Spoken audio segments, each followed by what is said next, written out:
വിദ്യാർത്ഥികളെ, 4ാം class annual evaluation മലയാളത്തിൻ്റെ ഒരു മോഡൽ ക്വസ്റ്റ്യൻ പേപ്പറും അതിൻ്റെ ആൻസേഴ്സുമാണ് നമ്മളിന്ന് ഡിസ്കസ് ചെയ്യുന്നത്. അപ്പോൾ മക്കൾ ആദ്യമായാണ് ചാനൽ കാണുന്നതെങ്കിൽ ചാനലൊന്ന് സബ്സ്ക്രൈബ് ചെയ്യണേ. നമുക്കറിയാം നിങ്ങൾക്ക് ഓരോ പ്രവർത്തനങ്ങളായിട്ടാണ് ക്വസ്റ്റ്യൻസ് എന്നറിയാം. അപ്പോൾ ഓരോ പ്രവർത്തനവും ശ്രദ്ധിച്ച് വായിച്ച് ഉത്തരം എഴുതാൻ വേണ്ടി ശ്രമിക്കുക. നമുക്ക് ഫസ്റ്റ് പ്രവർത്തനം എന്താണെന്ന് നോക്കാം. ഖണ്ഡിക വായിച്ച് ചോദ്യങ്ങൾക്ക് ഉത്തരം എഴുതുക എന്നുള്ളതാണ്. അതായത് നിങ്ങൾക്ക് താഴെ ഒരു പാരഗ്രാഫ് തന്നിട്ടുണ്ട്. അത് ശ്രദ്ധിച്ച് വായിച്ച് അതിന് താഴെ ചോദിച്ചിരിക്കുന്ന ചോദ്യങ്ങൾക്ക് ഉത്തരം എഴുതാനാണ് പറഞ്ഞിരിക്കുന്നത്. വായിക്കാം. മുറ്റത്തെ മുള്ളുവേലിയിൽ ചിറകു കുരുങ്ങി ഒരു തത്തക്കുഞ്ഞ്. കാശിക്കുട്ടൻ ഓടിച്ചെന്ന് അതിനെ എടുത്തു. ഭാഗ്യം, പരിക്കൊന്നുമില്ല. പച്ചയുടുപ്പിട്ട പോലെ നനുത്ത തൂവലും നല്ല ചെഞ്ചുണ്ടുമുള്ള സുന്ദരി തത്ത. കാശി അവളെ കൂട്ടിലാക്കി. ഒരു പാത്രത്തിൽ ചോറ് എടുത്തു കൊടുത്തു. തത്തക്കുഞ്ഞ് കഴിക്കുന്നില്ല. പകരം ഉച്ചത്തിൽ കരച്ചിലാണ്. കാശിക്ക് സങ്കടം വന്നു. പട്ടിണി കിടന്നാൽ ഇത് ചത്തുപോകില്ലേ? ഇനി എന്തു ചെയ്യും? അമ്മയോട് ചോദിക്കാം. അമ്മേ എന്ന് വിളിച്ച് കാശി വീട്ടിലേക്ക് ഓടി. അമ്മയെ കാണാതെ കാശി ആകെ വിഷമിച്ചു. ഒന്ന് കുളിക്കാനും സമ്മതിക്കില്ല എന്ന് പറഞ്ഞുകൊണ്ട് അമ്മ അങ്ങോട്ട് വന്നു. ഹോ, ആശ്വാസം. പിന്നെ ഒന്നും ആലോചിച്ചില്ല. കാശി ചായ്പിലേക്ക് ചെന്ന് തത്തക്കുഞ്ഞിനെ പുറത്തേക്ക് പറത്തി വിട്ടു. വേഗം അമ്മയുടെ അടുത്ത് പൊക്കോളൂ കേട്ടോ, അവൻ തത്തക്കുഞ്ഞിനോട് പറഞ്ഞു. അപ്പോൾ ഇത്രയാണ് പാരഗ്രാഫ്. ഒരു തത്തക്കുഞ്ഞിനെയും കാശി അമ്മയെ കാണാതെ വിഷമിച്ചിട്ടാണ് അത് കരഞ്ഞതെന്നും പിന്നെ നല്ല സുന്ദരി തത്തമ്മയായിരുന്നുവെന്നും കാശിക്ക് അമ്മയോടുള്ള സ്നേഹമൊക്കെയാണ് അതിൽ കാണിച്ചിരിക്കുന്നത്. ഇനി നമുക്ക് താഴെ ചോദിച്ചിരിക്കുന്ന ചോദ്യങ്ങൾക്ക് ഉത്തരം എഴുതാം.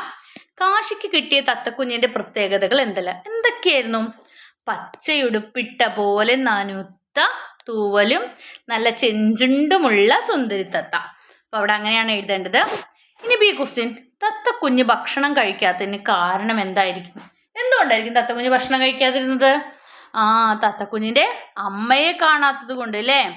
അമ്മയെ കാണാത്തത് കൊണ്ട്. ആരുടെ അമ്മയാണ്? തത്തക്കുഞ്ഞിന്റെ അമ്മയെ കാണാത്തത് കൊണ്ട്. അത് നമ്മളത് ആ പാരഗ്രാഫ് വായിക്കുമ്പോൾ അത് മനസ്സിലാക്കുകയാണ് വേണ്ടത്. അത് അതിനകത്ത് ഉണ്ടാവില്ല. ഇനി മാതൃക നോക്കി പൂരിപ്പിക്കുക. മുള്ളുവേലി, മുള്ളുകൊണ്ടുള്ള വേലി. അപ്പൊ തത്തക്കുഞ്ഞിന് നമുക്ക് എന്ത് എഴുതാം? തത്തക്കുഞ്ഞ്, മുള്ളുവേലി എന്ന് പറഞ്ഞാൽ മുള്ളും കൊണ്ടുള്ള വേലി. അപ്പൊ തത്തക്കുഞ്ഞ് എന്ന് പറഞ്ഞാൽ തത്തയുടെ കുഞ്ഞ് അല്ലേ? തത്തയുടെ കുഞ്ഞ്.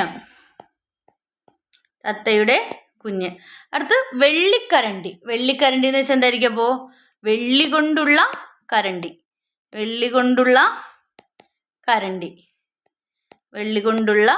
കരണ്ടി.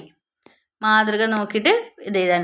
അടുത്തത് പിരിച്ചെഴുതുക. അതായത് പ്ലസ് ഇട്ട് നിങ്ങൾ എഴുതില്ലേ, അതുപോലെയാണ്. ചോറെടുത്തു എന്ന് പറഞ്ഞാൽ ഇങ്ങനെ നമ്മൾ എഴുതാം. ചോറ് പ്ലസ് എടുത്തു. ഇവിടെ ചോറെടുത്തു, എയുടെ ചിഹ്നത്തിന് നമ്മൾ എ ആയിട്ട് എഴുതി. ചോറെടുത്തു, ചോറ് പ്ലസ് എടുത്തു. അടുത്ത് ഓടിച്ചെന്നു. ഓടിച്ചെന്നു നമ്മൾ എങ്ങനെ എഴുതും? ഓടി പ്ലസ് ചെന്നു, ചുരുക്കി എഴുതി. ഓടി പ്ലസ് ചെന്നു. അങ്ങനെ പിരിച്ചെഴുതാനാണ് പറഞ്ഞത്. ഈ ക്വസ്റ്റ്യൻ, എന്ത് കാര്യം തിരിച്ചറിഞ്ഞത് കൊണ്ടാണ് കാശി തത്തക്കുഞ്ഞിനെ പറത്തി വിട്ടത്? എന്തുകൊണ്ടായിരിക്കും? അവന് അമ്മയെ കാണാതെ വന്നപ്പോൾ സങ്കടം വന്നു എന്ന പോലെ തത്തക്കുഞ്ഞിന് സ്വാതന്ത്ര്യത്തോടെ പറന്നു നടക്കാനും അതിൻ്റെ അമ്മയുടെ അടുത്തെത്താനും ആഗ്രഹമുണ്ട് എന്ന് തിരിച്ചറിഞ്ഞുകൊണ്ടാണ് എന്ത് ചെയ്തത്? കാശി അതിനെ പറഞ്ഞ് വിട്ടത് അല്ലേ? അതിനെ പറത്തി വിട്ടത്. അവൻ്റെ അമ്മയെ കാണാതിരുന്നപ്പോൾ അവന് വിഷമം വന്നു. അതുപോലെ തത്തയ്ക്കും വിഷമം ഉണ്ടാവുമെന്ന് അവൻ തിരിച്ചറിഞ്ഞത് കൊണ്ടാണ് അവൻ പറത്തി വിട്ടത്. ഇനി പ്രവർത്തനം 2 നോക്കാം നമുക്ക്. വരികൾ കൂട്ടിച്ചേർക്കുക. കാട്ടിലെ കുറുക്കന് കാക്കിച്ചി പെണ്ണുമായി കാട്ടിലെ പന്തലിൽ കല്യാണം. കണ്ടോരും കേട്ടോരും കല്യാണം കൂടാനായി കാട്ടിലെ പന്തലിൽ ഓടിയെത്തി. മുറിവാലൻ എണ്ണനും മൂങ്ങയും മുതലയും മൂവന്തി നേരത്ത് വന്നു ചേർന്നു. ഇനി ബാക്കി ലൈനുകൾ നിങ്ങൾ പൂരിപ്പിക്കാനാണ് പറഞ്ഞിരിക്കുന്നത്. ഇങ്ങനെ എഴുതാം. നമുക്ക് ഇഷ്ടമുള്ള കാക്കയും കൊത്തും എന്തെങ്കിലും നിങ്ങൾക്ക് എഴുതാം കേട്ടോ. കാക്കയും കൊക്കും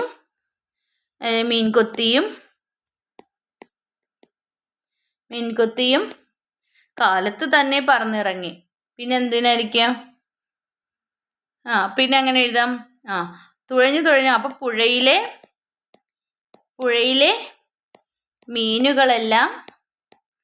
മീനുകളെല്ലാവരും ചേർന്ന് തുഴഞ്ഞു തുഴഞ്ഞങ്ങ് വേഗമെത്തി. ഇനി ആരായിരിക്കും മോനെ? പൂമ്പാറ്റയും തേനീച്ചക്കുട്ടനും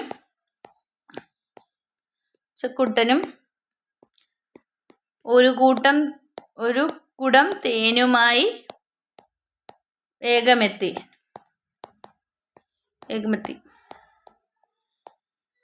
അതായത് ഇപ്പോൾ ഇത് കാണുമ്പോൾ നമുക്കറിയാം, മുറിവാലൻ എണ്ണാനും മൂങ്ങയും മുതലയും മൂവന്തി നേരത്ത് വന്നു ചേർന്നു. കാക്കയും കൊക്കും മീൻകൊത്തിയും അവർ കാലത്ത് തന്നെ പറന്നിറങ്ങി. പുഴയിലെ മീനുകളെല്ലാവരും ചേർന്ന് തുഴഞ്ഞെന്ന് പറയുമ്പോൾ നമുക്കറിയാം മീനുകളായിരിക്കും അല്ലേ. അപ്പോൾ പുഴയിലെ മീനുകളെല്ലാവരും ചേർന്ന് തുഴഞ്ഞങ്ങ് വേഗമെത്തി. ഇനി ആരൊക്കെ നിങ്ങൾക്ക് ഇഷ്ടമുള്ളവർ എഴുതാട്ടോ.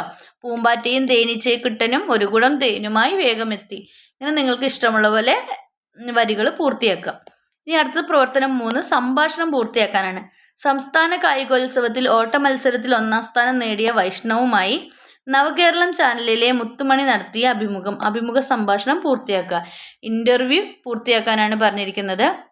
നമുക്ക് നോക്കാം. മുത്തുമണി: ഈ വലിയ വിജയത്തിൽ വൈഷ്ണവിന് എന്ത് തോന്നുന്നു? അതാണ് ചോദിച്ചിരിക്കുന്നത്. അപ്പോൾ എങ്ങനെയായിരിക്കും എഴുതുന്നുണ്ടാവുക? നമുക്ക് നോക്കാം. വൈഷ്ണവ് എങ്ങനെയൊക്കെ എഴുതാം? എന്ത് തോന്നുന്നു നോക്കുമ്പോൾ വൈഷ്ണവ് എന്താണ്? എനിക്ക് അഭിമാനവും സന്തോഷവും ഉണ്ട്. എനിക്ക് ഇതിന് പ്രേരക ശക്തിയായവരോട് കടപ്പാടുമുണ്ട്. അതായത് എനിക്ക് ഇതിന് പ്രോത്സാഹനം നൽകിയവരോട് കടപ്പാടുമുണ്ടെന്ന് പറയുന്നത്. അപ്പോൾ മുത്തുമണി ആരൊക്കെയാണ് വൈഷ്ണവിന് പ്രോത്സാഹനം നൽകിയെന്ന് നോക്കണം. അപ്പോൾ എൻ്റെ മാതാപിതാക്കളും സ്കൂളിലെ അധ്യാപകരും എൻ്റെ സുഹൃത്തുക്കളുമാണ് എനിക്ക് പ്രോത്സാഹനം നൽകിയതെന്ന് പറയുകയാണ്. അപ്പോൾ മുത്തുമണി ചോദിക്കുകയാണ്, വൈഷ്ണവിൻ്റെ വിജയത്തിൽ അവരെന്ത് പറയണമെന്ന് ചോദിക്കുമ്പോൾ വൈഷ്ണവ്: എല്ലാവരും വലിയ സന്തോഷത്തിലാണ്. അവരുടെ പ്രതീക്ഷയ്ക്കൊത്തൊക്കെ ഞാൻ ഉയർന്നു. എൻ്റെ കഴിവിൻ്റെ പരമാവധി ഞാൻ പ്രയത്നിച്ചു. അപ്പോൾ മുത്തുമണി ചോദിക്കുകയാണ്, വൈഷ്ണവിൻ്റെ എല്ലാ സ്വപ്നങ്ങളും പൂവണിട്ടി എന്ന് ആശംസിക്കുന്നു. ഞങ്ങളോട് സംസാരിച്ചതിന് നന്ദി. അപ്പോൾ നമ്മളൊരു ഇൻ്റർവ്യൂ ഒരാളെ ചെയ്യുന്ന പോലെ ക്വസ്റ്റ്യൻസ് എഴുതാനാണ് പറഞ്ഞിട്ടുള്ളത്. പ്രവർത്തനം 4 ക്വസ്റ്റ്യൻ ആണ്. വിവരണം തയ്യാറാക്കുക. നാളെ സ്കൂളിൽ നിന്നും ടൂർ പോവുകയാണ്. വിനോദിന് രാത്രി കിടന്നിട്ട് ഉറക്കം വരുന്നില്ല. എന്തെല്ലാം കാഴ്ചകളായിരിക്കും! മൃഗശാല, കടൽ, മ്യൂസിയം, കൂട്ടുകാരെല്ലാം കൂടി നല്ല രസമായിരിക്കും. പാതി മയക്കത്തിൽ തനിക്ക് ചിറകു മുളയ്ക്കുന്നത് പോലെ സ്വപ്നത്തിൽ വിനോദ് ആകാശത്തേക്ക് പറഞ്ഞു. വിനോദ് കണ്ട സ്വപ്നത്തെക്കുറിച്ചുള്ള വിവരണം തയ്യാറാക്കാനാണ് പറഞ്ഞിരിക്കുന്നത്. അപ്പോൾ ഇങ്ങനെയാണ് ഒരു വിവരണം തയ്യാറാക്കുക. നമുക്ക് നോക്കാം. അവൻ എന്തൊക്കെ കണ്ടിരിക്കും, അവൻ എന്തൊക്കെ സംഭവിച്ചിരിക്കും, അതൊക്കെ അവൻ പറയുന്നതായിട്ടാണ് നമ്മൾ വിവരണം തയ്യാറാക്കേണ്ടത്. അപ്പോൾ പറന്ന് ഞാൻ കടലിന് മുകളിലെത്തി. തിരമാല അടിച്ചുയരുന്നു. വെള്ളം പതഞ്ഞ് കരയിലേക്ക് അടിച്ചു കയറുന്നു. കുട്ടികൾ കടൽ വെള്ളത്തിൽ ചാടി മറിഞ്ഞു കളിക്കുന്നു. ബലൂണുകളും പട്ടങ്ങളുമെല്ലാം ആകാശത്ത് കൂടി പറന്ന് കളിക്കുന്നു. ആരാണ് നൂലിൻ്റെ അറ്റം പിടിച്ചിരിക്കുന്നതെന്ന് അറിയാൻ പോലും കഴിയാത്തത്ര പട്ടങ്ങൾ ഉയർന്നു പറക്കുന്നു. അവിടെ നിന്നും പറന്ന് ഞാൻ മൃഗശാലയിലാണ് ചെന്നിറങ്ങിയത്. നല്ല തിരക്കാണ്. ടിക്കറ്റ് എടുത്ത് ഞാനും ഉള്ളിൽ കയറി. പലതരം പക്ഷികളെയാണ് ആദ്യം കണ്ടത്. ദേശാടന പക്ഷികളും മയിലും എല്ലാം ഇഷ്ടം പോലെ വിഹരിച്ച് നടക്കുന്നു. വന്യമൃഗങ്ങളെ കാണാനായി ഞാൻ നടന്നു. മാനുകളും ജിറാഫും എല്ലാം ഇഷ്ടംപോലെ പുല്ല് തിന്ന് നടക്കുന്നു. അരികിൽ ഒരു അലർച്ച കേട്ട് ഞാൻ തിരിഞ്ഞു നോക്കി. ഒരു കടുവയാണ്. ഞാൻ നിന്നിരുന്നതിൻ്റെ പിന്നാലെയാണ് കടുവയെ ഇട്ടിരുന്നത്. അത് കമ്പിയരികിൽ നിന്ന് ഒരലർച്ച. അയ്യോ എന്ന് നിലവിളിച്ചു പോയി. ഞാൻ പിന്നിലേക്ക് മറിഞ്ഞു വീണു. ആളുകൾ ഓടിക്കൊടുന്നു. എന്നെ തട്ടി വിളിക്കുമ്പോഴാണ് ഞാൻ കണ്ണു തുറന്നത്. അമ്മയാണ്. ഞാൻ കണ്ടത് സ്വപ്നമായിരുന്നു എന്ന് അപ്പോഴാണ് മനസ്സിലായത്. അപ്പോൾ അവനൊരു പക്ഷിയെ പോലെ പറന്ന് നടക്കുന്നതും കടലിന് മുകളിൽ അപ്പോൾ തിരമാലേനെ കാണുന്നതും പട്ടങ്ങളെ കാണുന്നതും അവിടെ കളിക്കുന്ന കുട്ടികളെ കാണുന്നതും അതൊക്കെ വർണ്ണിച്ചെഴുതിയിട്ട് അവൻ അവിടെ നിന്ന് ഒരു മൃഗശാലയിലെത്തുന്നതും അവിടെ കാണുന്ന മൃഗങ്ങളെയും അതിൻ്റെ ഭംഗിയെ ആസ്വദിക്കുന്നതും പിന്നെ അവൻ ആ സ്വപ്നത്തിൽ നിന്ന് ഉണരുന്നതും ഒക്കെ ആയിട്ടാണ് വിശദീകരിച്ച് എഴുതുന്നത്. അവൻ പറയുന്നതായിട്ട് നമ്മൾ വിവരണം തയ്യാറാക്കുകയാണ് വേണ്ടത്. അടുത്ത ബി ക്വസ്റ്റ്യൻ ആണ് 4-ാമത്തേൽ. കത്തെഴുതാനാണ്. ഒരു ഓണക്കാലം വർഷങ്ങൾക്ക് ശേഷം രാജു നാട്ടിലെത്തി. ഇത്തവണ അമ്മയ്ക്ക് കൂടെ വരാൻ കഴിഞ്ഞിട്ടില്ല. പച്ചപ്പ് നിറഞ്ഞ പാടങ്ങളും തെളിഞ്ഞൊഴുകുന്ന പുഴയും തണുത്ത കാറ്റും. എന്ത് സുന്ദരമാണ് ഈ നാട്! ഓണക്കാലമാണ്. ചെടികളൊക്കെ പൂത്തുലഞ്ഞു നിൽക്കുന്നു. ഓർക്കാൻ ഏറെ രസമുള്ള കാലമാണിത്. അമ്മ കൂടിയുണ്ടായിരുന്നെങ്കിൽ നല്ല രസമായിരുന്നേനെ. നാട്ടിലെ വിശേഷങ്ങൾ വിശദീകരിച്ച് രാജു അമ്മയ്ക്ക് എഴുതിയ കത്ത് തയ്യാറാക്കാനാണ്. അപ്പം എങ്ങനെയാണ് കത്ത് തയ്യാറാക്കുക? കത്ത് കത്ത് തയ്യാറാക്കുമ്പോൾ നമ്മൾ എന്തായാലും ഒരു കോളം വരയ്ക്കണം. ആ കോളത്തിൽ നമ്മൾ എന്തൊക്കെ എഴുതണം? നമ്മുടെ സ്ഥലവും തീയതിയും എഴുതണം. എന്നിട്ട് നമ്മൾ എങ്ങനെ എഴുതാം? പ്രിയപ്പെട്ട അമ്മേ, അമ്മയ്ക്കാണെങ്കിൽ പ്രിയപ്പെട്ട അമ്മയെ, കൂട്ടുകാരാണെങ്കിൽ പ്രിയപ്പെട്ട കൂട്ടുകാര, അല്ലെങ്കിൽ പ്രിയപ്പെട്ട ആ കൂട്ടുകാരൻ്റെ പേര്, അല്ലെങ്കിൽ ഒരു വേറെ ആർക്കിൽക്കാണെങ്കിൽ ബഹുമാനപ്പെട്ട, അങ്ങനെയുള്ള രീതിയിലൊക്കെ എഴുതാം. പ്രിയപ്പെട്ട അമ്മേ, ഞാൻ നാട്ടിലെത്തി. ഇപ്പോഴും ഇവിടെ വലിയ മാറ്റമൊന്നും ഉണ്ടായിട്ടില്ല. കാലം ഇത്ര കഴിഞ്ഞപ്പോൾ നാടിൻ്റെ രൂപവും ഭാവവും എല്ലാം മാറിപ്പോയിട്ടുണ്ടാകുമെന്ന് ഞാൻ വിചാരിച്ചു. പച്ചപ്പ് നിറഞ്ഞ പാടങ്ങളും തെളിനീരുമായി ഒഴുകുന്ന മാവായി പുഴയും എന്നെ കുട്ടിക്കാലത്തേക്ക് കൊണ്ടുപോയി. ഓണക്കാലത്ത് പാടത്ത് പൂ പറിക്കാൻ പോയതും പുഴയിൽ തോർത്ത് വിരിച്ച് മീൻ പിടിച്ചതുമെല്ലാം ഞാൻ ഓർത്തു. അമ്മയും കൂടെ ഒപ്പം ഉണ്ടായിരുന്നെങ്കിൽ എന്ന് ഞാൻ ഓർത്തു. ഇനി വരുമ്പോൾ അമ്മയും കൂടി വരണം. സ്നേഹപൂർവ്വം, രാജു. അങ്ങനെ അമ്മയ്ക്ക് എഴുതുന്ന ഒരു കത്ത് തയ്യാറാക്കാനാണ് പറഞ്ഞത്. അടുത്ത പ്രവർത്തനം 5ലാണ്. താഴെ ഒരു ചിത്രം നോക്കി തന്നിട്ടുണ്ട്. ഈ ചിത്രം നോക്കി കഥ എഴുതാനാണ് പറഞ്ഞിരിക്കുന്നത്. കുറച്ച് ഭാഗം തന്നിട്ടുണ്ട്. ഒരു വലിയ മരത്തിൻ്റെ ചില്ലകളിൽ ധാരാളം പക്ഷികൾ കൂട് വച്ചിരുന്നു. കൂട്ടത്തിൽ ഒരു പ്രാവും ഉണ്ടായിരുന്നു. അവൻ്റെ കൂട്ടുകാരെല്ലാം താമസിച്ചിരുന്നത് ദൂരെ മറ്റൊരു മരത്തിലായിരുന്നു. അതുകൊണ്ട് തന്നെ താൻ താമസിച്ചിരുന്ന മരത്തിലെ ആരുമായും പ്രാവ് കൂട്ടുകൂടിയിരുന്നില്ല. അപ്പോൾ ആ പിക്ചർ കണ്ടിട്ട് നിങ്ങൾ ആ കഥ കംപ്ലീറ്റ് ആക്കാനാണ് പറഞ്ഞിട്ടുള്ളത്. എങ്ങനെ നമുക്ക് കംപ്ലീറ്റ് ആക്കാം? എന്നിട്ട് എന്താണ്, ഒരിക്കൽ പ്രാവ് ഒരു എലിയെ കാണുകയും ആ എലിയായിട്ട് സംസാരിക്കുകയും പിന്നെ എന്തെങ്കിലുമൊക്കെ കൂട്ടുകൂടാൻ തയ്യാറാവാതെ വരികയും അങ്ങനെ പ്രാവ് അതിൻ്റെ കൂട്ടുകൂടുന്നില്ല, ഞാൻ കളിക്കാൻ വരുമെന്ന് നിൽക്കുമ്പോൾ വന്നില്ല എന്ന് പറഞ്ഞ് പ്രാവ് ഒഴിവായി പോവുകയും പിന്നെ ഒരിക്കൽ പ്രാവ് ഒരു വേടൻ്റെ വലയിൽ കുടുങ്ങുമ്പോൾ എലി വന്ന് അതിനെ കരണ്ട് വല മുറിച്ച് പ്രാവിനെ രക്ഷപ്പെടുത്തുന്നതും പിന്നെ അവർ തമ്മിൽ കൂട്ടുകൂടാവുന്നതൊക്കെ ചേർത്ത് നിങ്ങൾക്ക് ഇഷ്ടമുള്ള പോലെ കഥ പൂർത്തിയാക്കാം. ഇനി പ്രവർത്തനം 5 B ആണ്. പ്രസംഗം തയ്യാറാക്കാനാണ്. ഇന്ത്യയുമായി ബന്ധപ്പെട്ട വിവരങ്ങളാണ് താഴെ ബോക്സുകളിൽ കൊടുത്തിട്ടുള്ളത്. ഇവ ഉൾപ്പെടുത്തി റിപ്പബ്ലിക് ദിന പ്രസംഗം തയ്യാറാക്കാനാണ്. അപ്പോൾ പ്രസംഗത്തിൽ എന്തൊക്കെ വേണം? വൈവിധ്യങ്ങളുടെ നാടാണ്, വിവിധ ഭാഷകളും വിവിധ വേഷങ്ങളും ഉണ്ടെന്ന് എഴുതണം, നാനാത്വത്തിൽ ഏകത്വം എന്ന് വേണം, ബ്രിട്ടീഷ് ഭരണത്തിൽ നിന്ന് മോചിപ്പിക്കാൻ സമരം ചെയ്ത പോരാളികൾ, ഗാന്ധിജിയാണ് നമ്മുടെ രാഷ്ട്രപിതാവ്, സ്വാതന്ത്ര്യം കാത്തു സൂക്ഷിക്കേണ്ടത് നമ്മുടെ കടമ. അപ്പോൾ ഇതിനെക്കുറിച്ചൊരു പ്രസംഗം തയ്യാറാക്കാനാണ് പറഞ്ഞിരിക്കുന്നത്. അപ്പോൾ നമുക്ക് പ്രസംഗം പറയുമ്പോൾ മാന്യ സദസ്സിന് നമസ്കാരം. കേവലം കുറേ ഭൂമി മാത്രമല്ല ഭാരതം, അനേകമായിരം ആണ്ടുകളിലെ അനുഭവ സമന്വയമാണത്. തലമുറകളായി പകർന്നു പോന്ന ആ അനുഭവ സമ്പത്തിനെയാണ് നാം ഇന്ത്യൻ സംസ്കാരം എന്ന് വിളിക്കുന്നത്. നാനാത്വത്തിൽ ഏകത്വമാണ് ആ സംസ്കാരത്തിൻ്റെ അടിത്തറ. ഒരു പൂന്തോട്ടത്തിലെ പല നിറങ്ങളിലുള്ള പുഷ്പങ്ങളെ പോലെ വൈവിധ്യം നിറഞ്ഞതാണ് ഇന്ത്യൻ സംസ്കാരം. പലതരം ഭാഷകൾ, പലതരം വേഷങ്ങൾ, പലതരം ആഹാര രീതികൾ എല്ലാം ഒത്തൊരുമിക്കുന്ന മനോഹരമായൊരു പൂന്തോട്ടം ഇവിടെ കച്ചവടത്ത് വന്ന വിദേശീയരെ നമ്മളിലൊരാളായാണ് ഭാരതീയർ പരിഗണിച്ചത്. വിരുന്നുകാരായെത്തിയ അവർ പിന്നീട് വീട്ടുകാരായി മാറി. അവർ വീട്ടിലുള്ളവരെ പരസ്പരം ഭിന്നിപ്പിച്ച് വീടിൻ്റെ അധികാരികളായി മാറി. ഇന്ത്യയുടെ ഭൂരിഭാഗം പ്രദേശങ്ങളും ആയുധ ബലത്തിലൂടെ അവർ സ്വന്തമാക്കി. ഭാരതീയർ ഭാരതത്തിൽ അന്യരെ പോലെ കഴിയേണ്ടി വന്നത് 150ഓളം വർഷമാണ്. അക്കാലം അത്രയും അവർ സ്വന്തം ലാഭത്തിന് വേണ്ടി ഇന്ത്യയെ ഉപയോഗപ്പെടുത്തി. ഇവിടുത്തെ സകലതും കൊള്ളയടിച്ച് സ്വന്തം രാജ്യത്തേക്ക് കൊണ്ടുപോയി. ലക്ഷക്കണക്കിന് ഇന്ത്യക്കാർ ആഹാരം കിട്ടാതെ മരണമടഞ്ഞു. ഇക്കാലത്താണ് അസാധാരണനായ ഒരു വ്യക്തി അവരുടെ ഇടയിൽ പ്രത്യക്ഷപ്പെട്ടത്. ആളെ നേരിൽ കണ്ടിട്ടില്ലെങ്കിലും ഗാന്ധി എന്ന് നിങ്ങൾ കേട്ടു കാണും. അതിശക്തമായ ബ്രിട്ടീഷ് സാമ്രാജ്യത്തിനെതിരെ സമ്പത്തും ധൈര്യവും ആയുധങ്ങളുമൊന്നുമില്ലാതെ എങ്ങനെ വിജയം വരിക്കാമെന്ന് അദ്ദേഹം കാണിച്ചു തന്നു. അനേകായിരം ഇന്ത്യക്കാർ ആ വഴി പിന്തുടർന്നു. ജവഹർലാൽ നെഹ്റു, മൗലാന അബ്ദുൽ കലാം ആസാദ്, സർദാർ വല്ലഭായ് പട്ടേൽ, രാജേന്ദ്ര പ്രസാദ്, സരോജിനി നായിഡു, രാജഗോപാലാചാരി, സുഭാഷ് ചന്ദ്രബോസ് എന്നിവരൊക്കെ അവരിൽ ചിലരായിരുന്നു. രാജസ്നേഹികളായ അവർ അനുഭവിച്ച ത്യാഗങ്ങൾ, കഷ്ടപ്പാടുകൾ, സഹനങ്ങൾ, അതിൻ്റെയൊക്കെ ആകെത്തുകയാണ് നമ്മൾ ഇന്ന് അനുഭവിക്കുന്ന സ്വാതന്ത്ര്യം.